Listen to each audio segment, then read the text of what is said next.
Lovely to see everybody this afternoon. Welcome to this lunchtime webinar from the BCS Data Management Specialist Group. My name is Ed Evans. I'm the chair of the data group. I'm joined today by my colleague Andres Baravil, a senior data engineer and a recent and influential member of our data group. We're really pleased to have him on the team.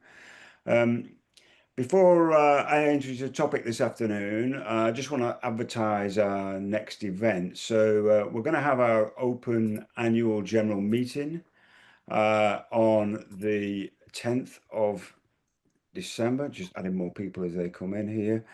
And we will, that will be a hybrid event. So 10th of December, 12:30, it will be at the BCS office in Liverpool Street in London and online. The aim of that event is to review the year very briefly, really, to talk about what we've been doing and to discuss the topics of interest for 2026. The world is changing very quickly, data is changing very quickly, what we do with data is changing very quickly, and it's very important to always think of topics of interest to our data management community. To help us, we're going to have a talk from Kurt Roosen, who's a fellow of the BCS, who's based on the Isle of Man at the moment, who will be talking about the AI-driven data fabric, looking at flipping that question about how we need good data for AI, but talking about also how AI can be used as a tool to improve the quality of data and assist the data team. So that's going to be pretty interesting too. All the details are going to be available for that on the BCS DMSG webpage, and I'll be sharing the details by LinkedIn next week. So today we've got a very topical talk on how we go from prototype to scale to create a business critical data product. Our speaker Andres will share his story, and we'll have plenty of time at the end for Q&A. So please post them in the chat, and we'll go through those at the end. So as I said, it's a very topical. In today's business, we're in a hurry to see results, and a successful data product delivers the value expected by the business from all their investment in data. But in order to deliver that, you need an experienced team to ensure that the data being used underneath all that data product is trustworthy, dependable, and high quality. And leadership may not always have a good appreciation of that. So I'm going to hand over to Andres, who will tell us a story about his experience in creating a business critical data product, and then we'll pick up a Q&A at the end. So I'm going to disappear and leave it to Andres. Andres, over to you. Thank you very much for the kind introduction, Ed. Hello, everybody. I'm Andres Baravalle. I work on the beach, as you probably know, and you can see from the logo. What I'm going to do today is I'm going to talk about one of our data products and how it evolved from prototype to kind of a more developed product with a lot of panic and the occasional victory in the middle. Before we get there, I'm going to say a couple of words on the agenda. There's going to be a brief introduction. Then I'm going to talk about scaling without over-engineering. And then I'll show you kind of what this data product looks for one of our internal customers. And I will end with some stories from the data trenches, things that went really, really wrong, and what we learned from those. And at the end, as Ed said, we'll have time for questions. So, a few words about myself. I was born in Argentina. I grew up in Italy. I left Argentina when I was 3. I really love traveling, and especially I like beaches, which is a good match in terms of my current job. I worked in academia for quite a while, Turin, Sheffield University, the Open University, the University of East London. In the meanwhile, I also worked as a web developer and system administrator, especially during my PhD.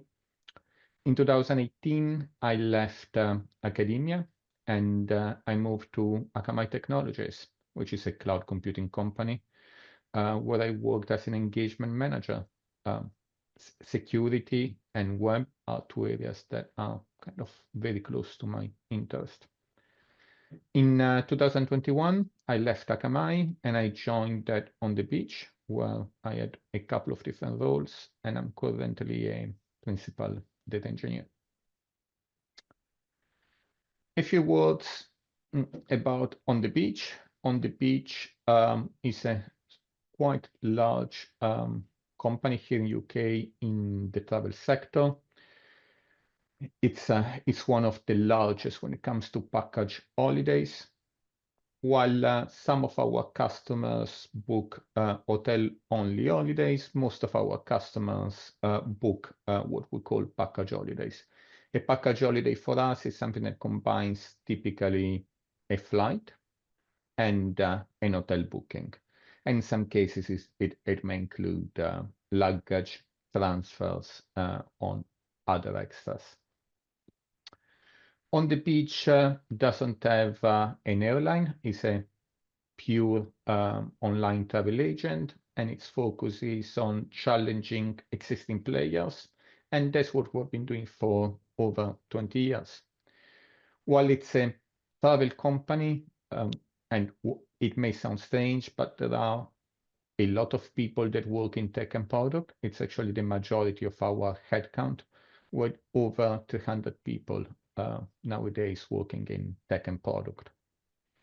On the Beach is based in Manchester, but the wide majority of the employees work in a remote or hybrid setting. I myself am based in Brighton, and happily so. In terms of the project that I'm going to talk about, it started kind of just out of COVID. What's the context for this? Customers in the travel sector are increasingly value conscious. They compare prices across sites and they expect to get a best deal, or at the very least, a good deal. If the price is higher than the price on our website is higher than the price that our competitors offer, customers are unlikely to book with us, and they may actually not come back, not consider us the next time that they are looking for an holiday. If the price is too low, yes, customers are going to be happy, but we're losing a margin opportunity. And so finding the right balance is critical and requires data, lots and lots of data. Back in 2021, my line manager asked me to start looking into this and start kind of trying to see what we could do with price intelligence, thinking at it as a product. My background before On the Beach included, as you've seen before, quite a bit of experience in web technologies, but also experience in web scraping. A lot of my research when I was in university was around scraping web data. My first job in the industry was in a price comparison company. Okay, so this is an area that I'm accustomed to and that I've been spending quite some time on for a while. The challenge was interesting, and I was keen to start working on it. Okay, and the outcome was that it really shaped how we understand competitiveness at scale, and it did teach us a number of lessons along the way, and that's what I'm going to talk about in the next slides. So, as we said before, in our vertical, the margins are tight. The customer loyalty is low-ish, or low, to be honest. And so having a good understanding of the price landscape is key. What do we want? We want to know where we stand. We want to be able to spot trends early. We want to know if our competitors are putting discounts, where they are doing them, and we want to be confident that what we're doing in terms of pricing is aligned to our strategy.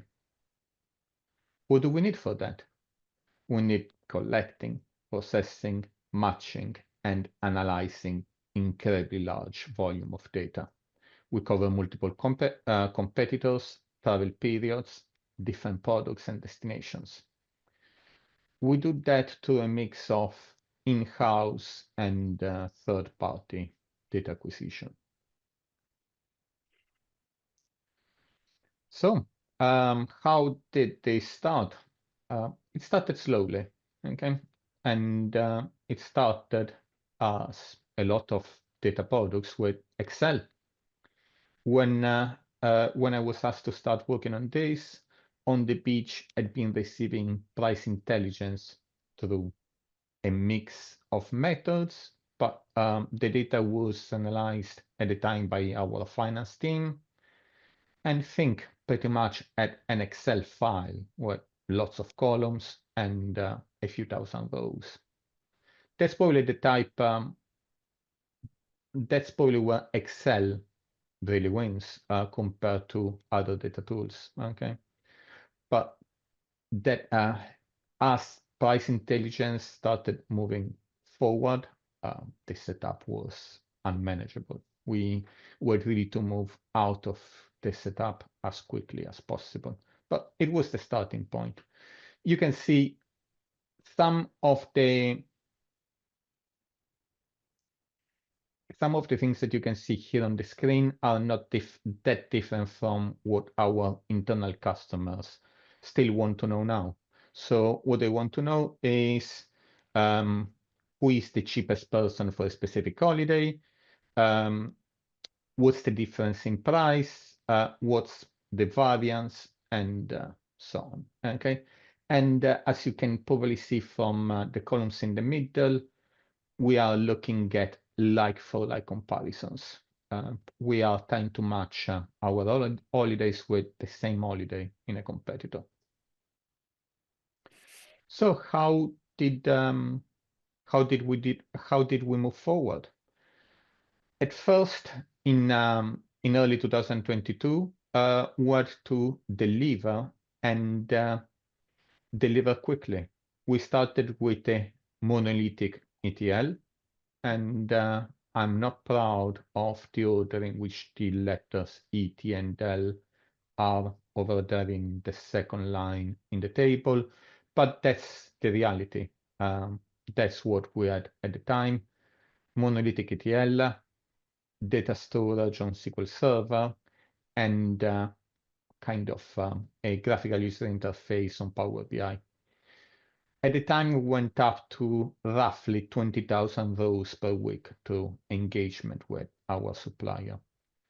What you will see changing as I go through the different stages of this product development is both the volume, well, architecture, volume, audience, and so on.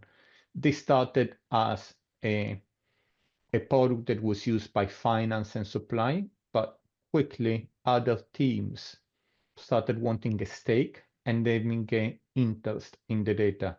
That really helped us both with the ideas that they had, but also in kind of having organizational support for the product, and trying to have a good team behind it. Moving towards the last quarter of 2022, we kind of get rid of our ETL, we improved the code base, and we moved that to a Dockerized workload. Dockerized workload was running on my laptop, which is again not really what you would expect from a modern data product, but it wasn't at the time. It was tactical decisions that we had to make to try to deliver quickly. At the time, we didn't have a data platform on the beach. The story of this project is really in big part aligned to the story of our data platform, which wasn't born at the time.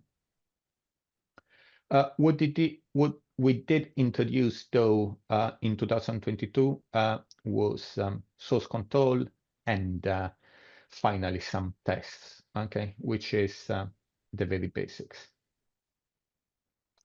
Next stage.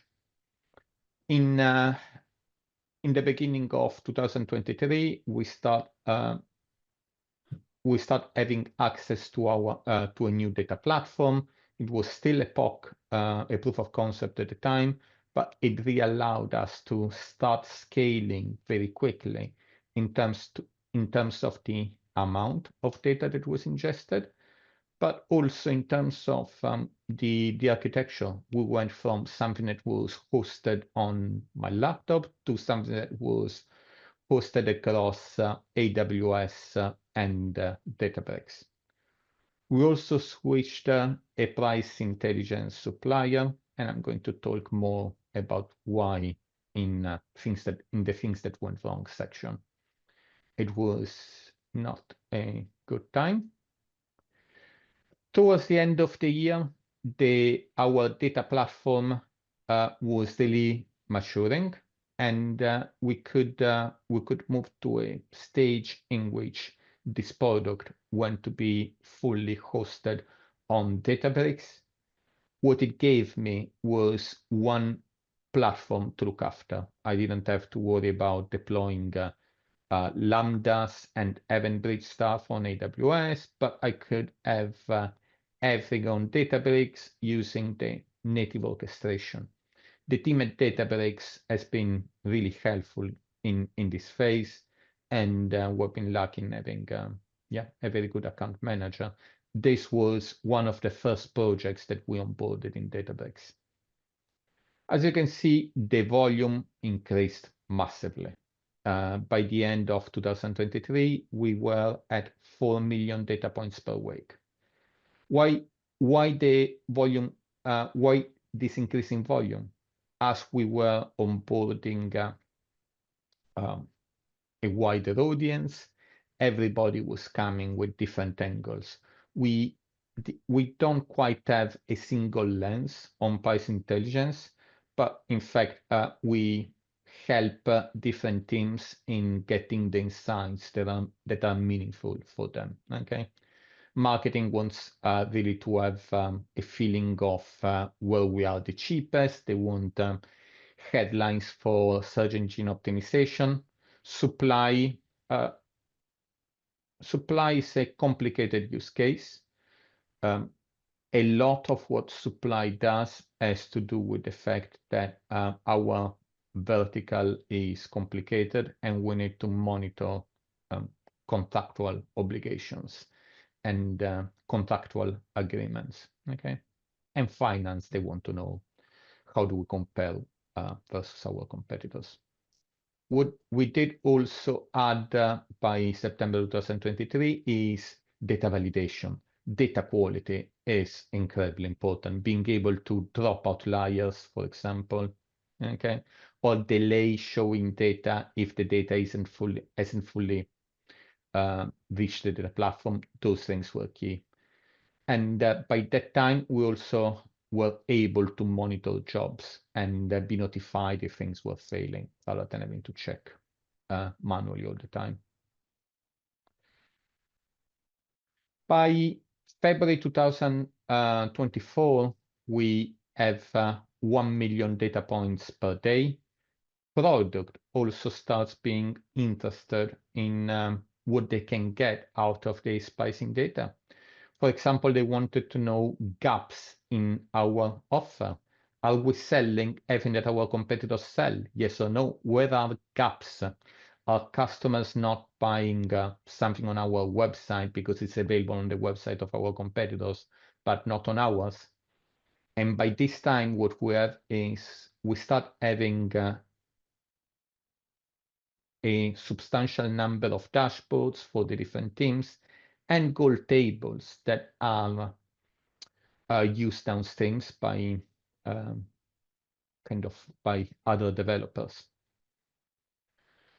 What we also start having in Feb 2024, it's a separate job scheduler for our kind of scraping. And that really allowed us to bump up the number of prices we're getting per day. By the end of 2024, we also have a proper full CI/CD where the code that we were deploying was kind of the code that we were deploying on our source repository was then being published in our data platform after the usual checks that you would expect in that type of product. We also moved from a batch approach to a streaming approach. It's something that you might have heard other people talking about. Streaming really helped us to reduce our costs. At the time, the batch cost was, it had become substantial, okay? In the lower part of the slide, you can see what the architecture looked at the time. So we had Airflow that was used to pick up, that is used to schedule jobs and pick up prices from the origin, moving them to S3.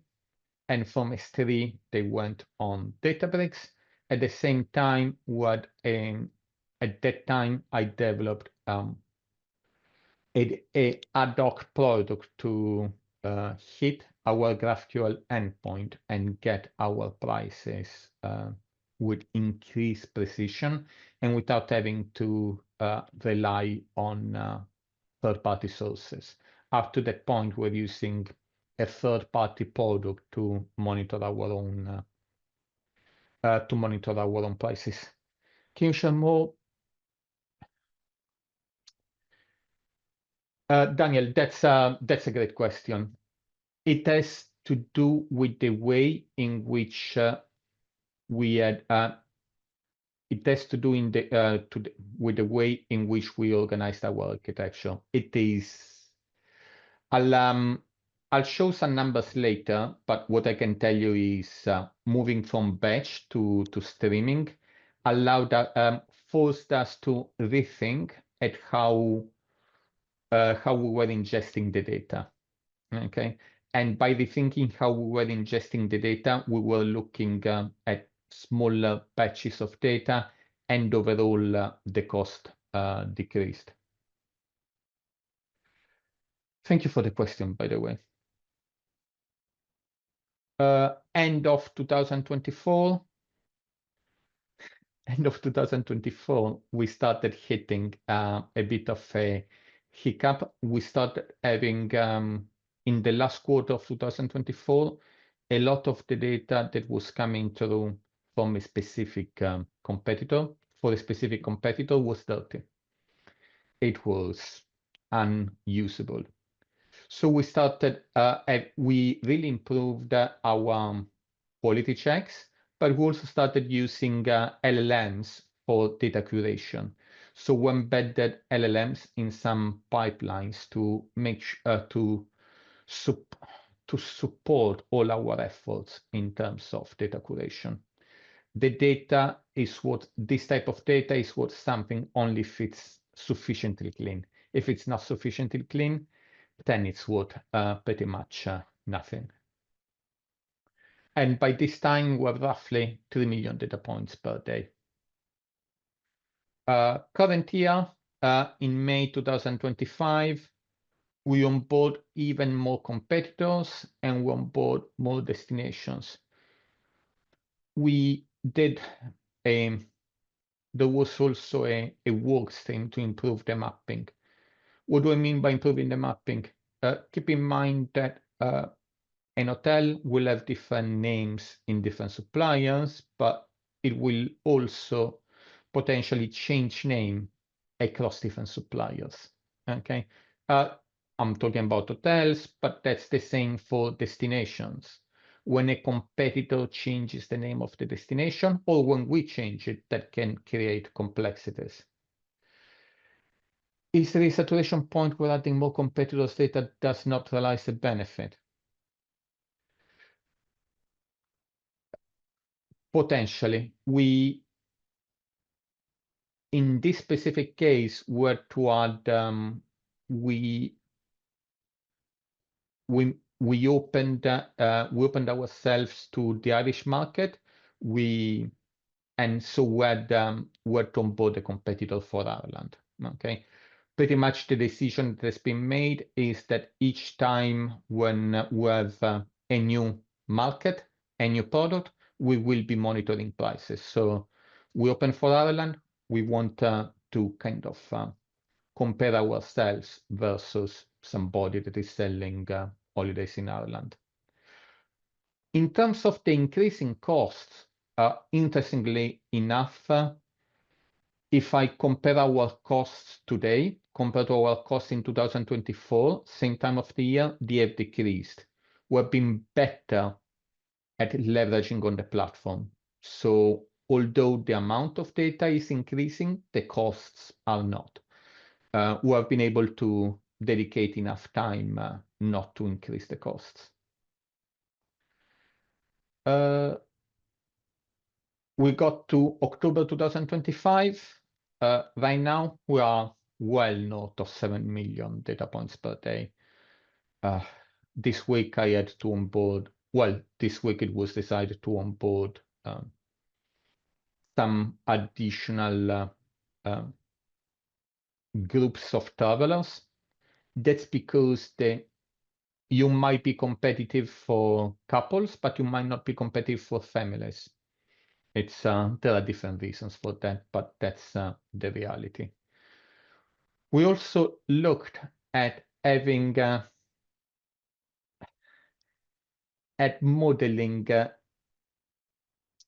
We looked at trying to drop scrapes that weren't likely to return good results. Okay, that was done with a linear model, and that allowed to massively decrease our consumption in terms of the services that our scraping providers offer to us.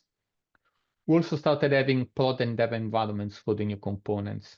Right now, this product is quite complicated, so we have not introduced difference between dev and prod on anything that in kind of for the previous components, but new components have support prod and dev. To use out-of-the-box LLMs. For what we did in September 2024, yes, it was pretty much out of the box with kind of ad hoc prompts, but with no fine-tuning. That worked well enough for our use case. Should we do fine-tuning? Potentially. Potentially. It's the problem is the resources that we have at the end of the day, and trying to balance gains with costs. We are kind of getting towards the end of the timeline, but this is just to give you an idea on how many rows we have in our catalog, and by now is well over 1.5 billions. And that allows us to kind of compare our pricing this year and our competitiveness across years too. So in the next few slides, I'm going to say a few words of what we've been discussing, the architecture, up to now the architecture and the evolution of the architecture and the directions that we took. What I'm going to give now is a bit of a view of what this looks from the customer end. Okay, from we have different data products that are based on price intelligence. I'm going to show you some screenshots from one of those. Those screenshots will have some black boxes. I'm sure you understand why.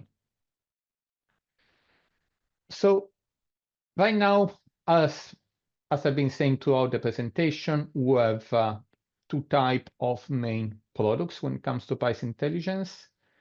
We have dashboards for the different teams: finance, supply, marketing. And then we have gold tables. Gold tables can be used downstream by other teams. And they are, in our case, they're used by both data science and product for different data products. And in the next slides, I'm going to show you some screenshots out of our price intelligence dashboard for finance. So this is what it looks like. What our finance team wants to be able to see what's our positioning on a specific week for specific departure dates. They can select different markets. They can look at the pricing with two lenses, including luggage and transfers or excluding luggage and transfers. That's largely because different teams have different needs, okay? They can aggregate by different features, and the finance analyst will flick through the different features to try to see where our pricing needs to be tuned. We typically filter by some type of focus hotels, okay? And that's what they will be doing. You can see green, yellow, and red markers, and they are just aligned to whether we feel whether we're doing good or not against a specific competitor. And this is what our dashboard by region looks like, again versus a specific competitor. In this specific case, what you can see is that finance is going to be very happy about what they see up to October 2026, and not very happy about what they see past October 2026. The outcome of this is typically corrective actions that are taken, if that's possible. And again, that's a similar, the same scheme, but for the different competitor, where we are much closer in terms of pricing. Analysts can drill down. They can drill down by region. They can drill down by date. The typical the analysis on pricing is not done by myself, but it's right now it's owned by downstream teams, mostly within finance, where they will look at things that are going well or not. And they can also check price trends. What you want is you want to make sure that you are where you're supposed to be. Ourselves, we have an idea of where we should be placed in the market, and if that's not the case, then finance can act and offer discounts to make sure that we are where we should be. And I kept this slide to show a data quality issue. You can see that on the 30th of October, when this screenshot was taken, the data had not fully landed. Okay, so there was the line for a couple of players, but we didn't have the lines for the others. Our analysts can spot kind of those issues. What's coming up next? We want to improve the accuracy of price comparison, better mapping of our hotels versus competitors. Sorry, notice the question. Could you aggregate? Oh.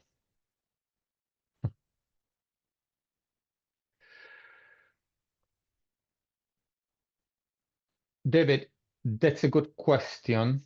What I cannot do, I think I cannot comment on our buying strategy. What I can say, though, is that our supply team is using this dashboard to monitor the behavior of our suppliers. In our vertical, we have, and this is not a secret, so I can speak about it freely. We have a mix of buying at the time a customer at the time a customer is buying an holiday from us, or we could be reserving stock in advance. Okay, the mix of that is managed by supply. What else is coming up? We want to better categorize hotels, offering the different teams, different views, different angles into the data. We want to improve the experience of analysts. We want to be able to do more in terms of supporting natural language queries or supporting the use of LLMs. And there's going to be new products added to our price intelligence platform soon. So the next slides are all about things that went wrong and some things that went really wrong, and lessons that we learned, hopefully, along the way.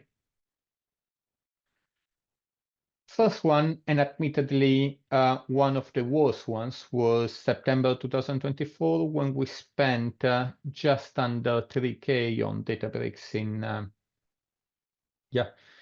1 week. That was well above what we were spending at the time. It was what really encouraged us to look at how we were managing data.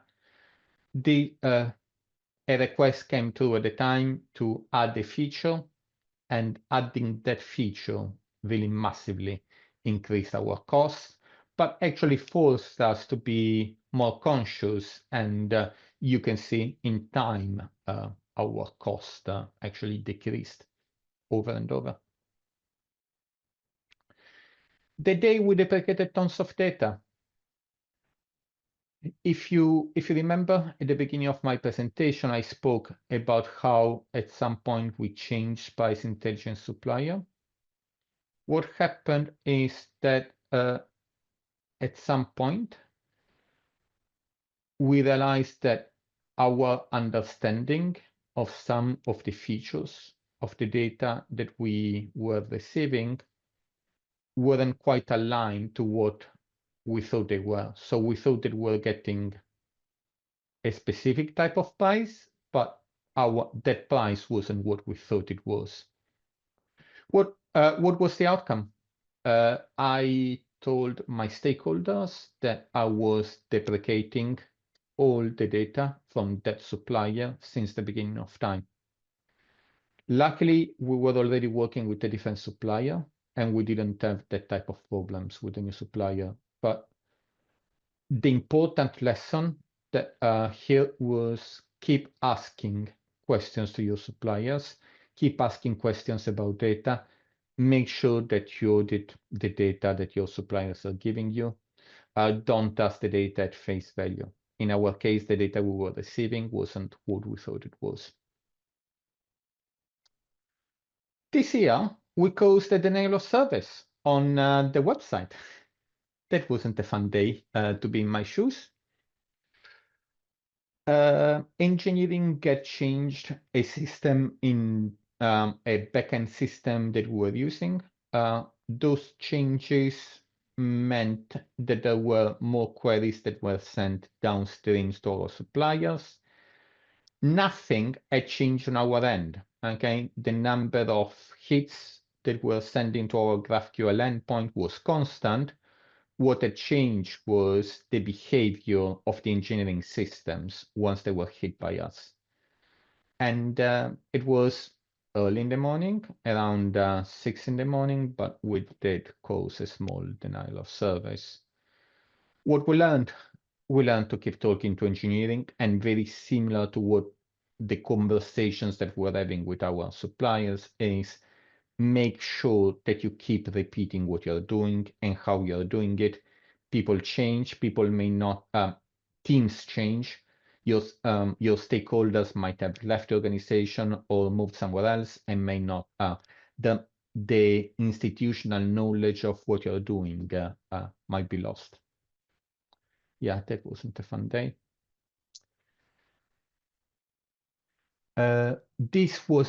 This wasn't a good day either. I was on holiday, I was in Thailand, and an API was changed on the engineering side. That meant that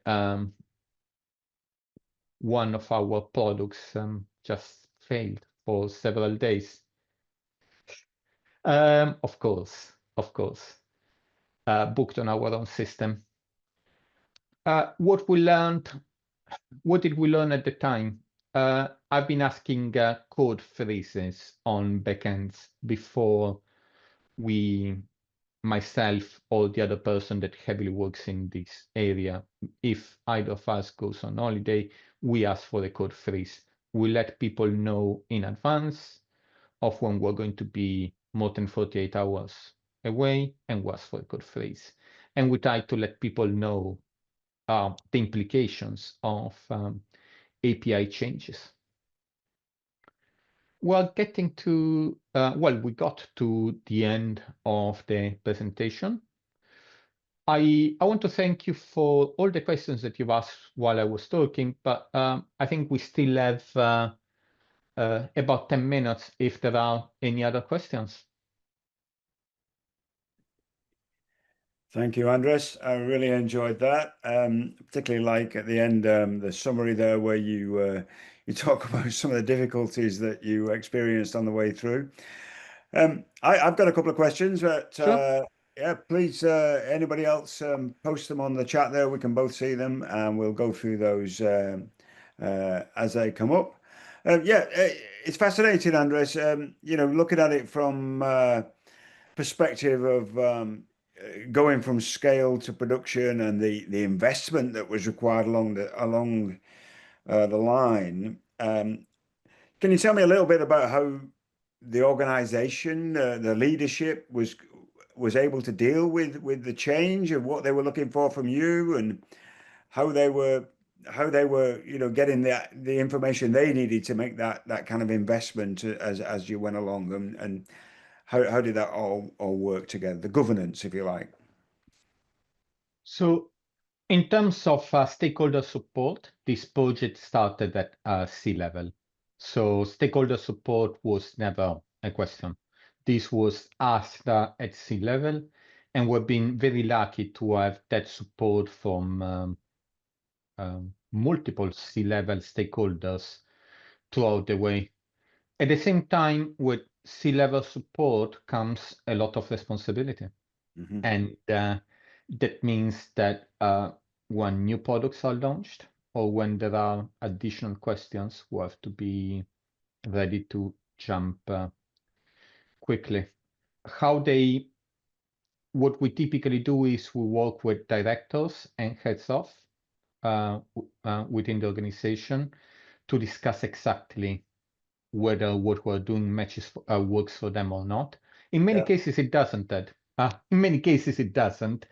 And that's when we need to have a conversation on the timeline to value. We did this when new parts of the organization wanted to work with us and told us your type of some of the features in your data don't work for my team. The questions were, having an open mind is important, but also engaging with the stakeholders and letting them know when there's going to be some waiting time for what they want to be to become reality. Yeah, it's So interesting. You don't always get that time, do you? That you're looking at a timeline there of 4 years, and at the outset, when organizations want data projects, they don't often have that kind of expectation that it's going to take so long. But yeah, we've got another question here in the chat. So unforeseen costs. You had the graph of the unforeseen costs from Databricks. Any other surprises? How do you go against uh, dealing with those? I'm going to say a couple of things. Something that you like, and something that you won't like. So the good news is that you can have monitoring for those costs. Okay, we at the time the monitoring was in place. We had a dashboard of costs, so when the costs spiked up, we knew it by the next morning. Okay, so that part is good. The problem was that the changes that were to make took a bit. And the reality is that data products occasionally, you will have, I've seen over and over across other teams in this or other organizations, and I've heard it a million times from other data professionals in other organizations. Sometimes things are not going to go well when it comes to costs. You think that you are monitoring everything, and you're right. There is for us, it's AWS and Databricks. Okay, those are our two main costs. Sometimes something may go wrong. Andres, was that your responsibility to look at the costs as the manager, or did you have someone on your team who was kind of allocated with that task? Did the team have like a finance representative on there as a stakeholder? So the good news when it comes to the problem that we had at that point was that it was theoretical money. We were below our commit. We were below our yearly commit. So while there was that cost, it didn't change anything in terms of the yearly picture. We still were below our commit. Calculating a good commit is, luckily, I didn't have to do it myself. My line manager decided the commit at the time were below the commit, so that didn't create a financial cost. I've seen some other questions. Yeah, let's go there. Yeah, so there's a question about customers as stakeholders, customer in the room, customer feedback.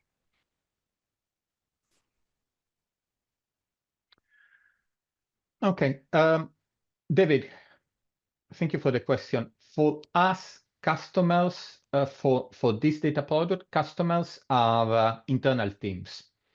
It's not kind of external customers. What I can tell you is that the price intelligence dashboards are amongst the most used dashboards within the organization. I can see that in terms on the Power BI side. Do we have the customer in the room? We have, when we are discussing, when we are making changes and when we are thinking of the roadmap, we have the customer in the room. As in, for us, the customer is the internal customer, and yes, we have the internal customer in the room. Otherwise, it's very easy to go in a direction where your stakeholders really don't care about what you're doing. We have recurring touch points with our customers so that they know what we're doing. How do we drive more and more customers to your portal?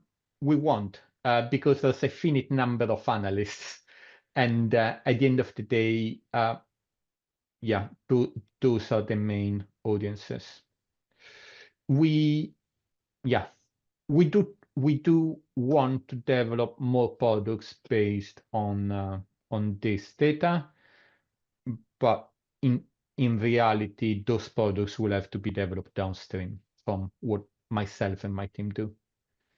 I've seen, test strategies.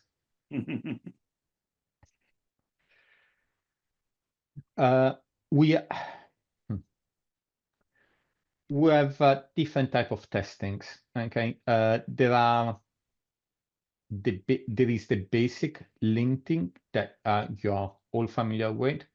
There is the code need to pass some thresholds because it gets to CI/CD before it gets to our source repository from our kind of machines, and it needs to pass higher thresholds before it gets to production. Okay. In terms of testing, a lot of what we're doing is delta live tables, which makes testing a bit complicated. What we do is we test. We have a code base developed with functions, and we test those functions. We use PyTest, if that helps. How do we monitor the operations of data pipelines? We're using native orchestration within Databricks. So we will know if a pipeline fails and where, and we can react. There is a mix of automatic retries, and if the automatic retries don't work, then somebody is on it. We also have a few ad hoc,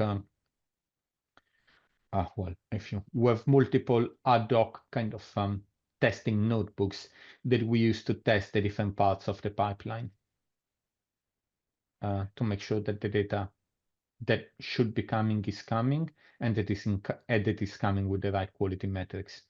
And we use great expectations to drop invalid data. Thanks, Andres. I've got a couple more questions. Any more questions? If you've got time, Andres, a couple more Of course. questions. Yeah. So I've asked about governance. I'm going to ask about data access. This is me with my data management hat on. So having worked a lot in open and shared data ecosystems in the last few years, I'm interested in how you get access to what is competitive data, and then the opposite side of that is whether you think that the data products you're creating would have any value on a market. Is any consideration of actually using the data that you've collected and aggregated and cleaned up to sell to other organizations, airlines or the hotels themselves? I mean, is that so? First of all, how do you assure yourself you've got access to high quality data? And secondly, do you see any value in creating a market for that data? Thank you, Ed. The first question is a bit too good. I'm going to try to answer, but I won't answer entirely. Okay, just being honest. Yeah.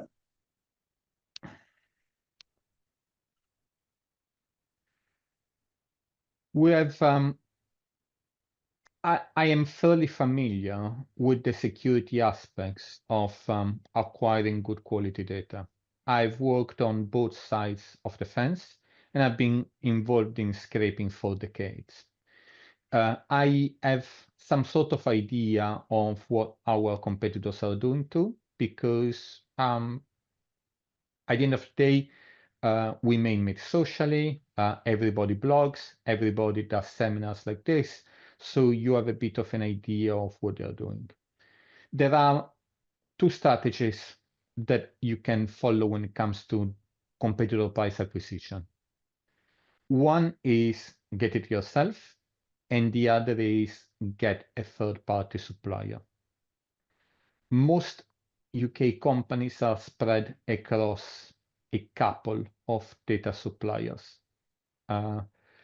Doing the scraping yourself comes with risks that comes with risks. Let's put it that way. Yeah. And it doesn't quite fit our appetite in terms of build versus buy.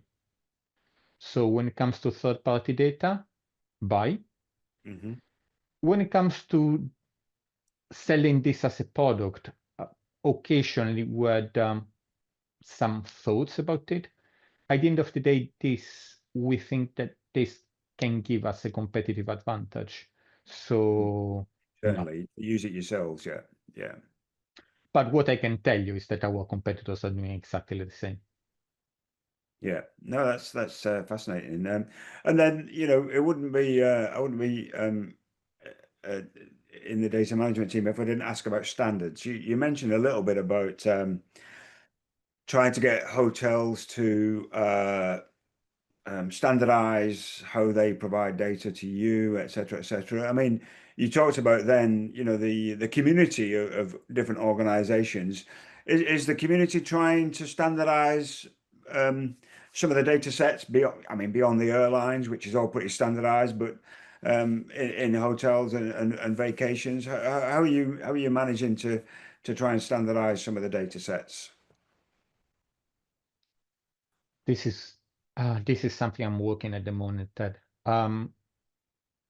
What I can tell you is that the community has a strong understanding of the problem.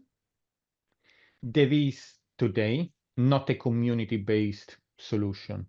Okay, not everybody in the community, there is an advantage for non-compliance, Ed. There is Yeah. a strong advantage in specific cases for non-compliance. What does it mean?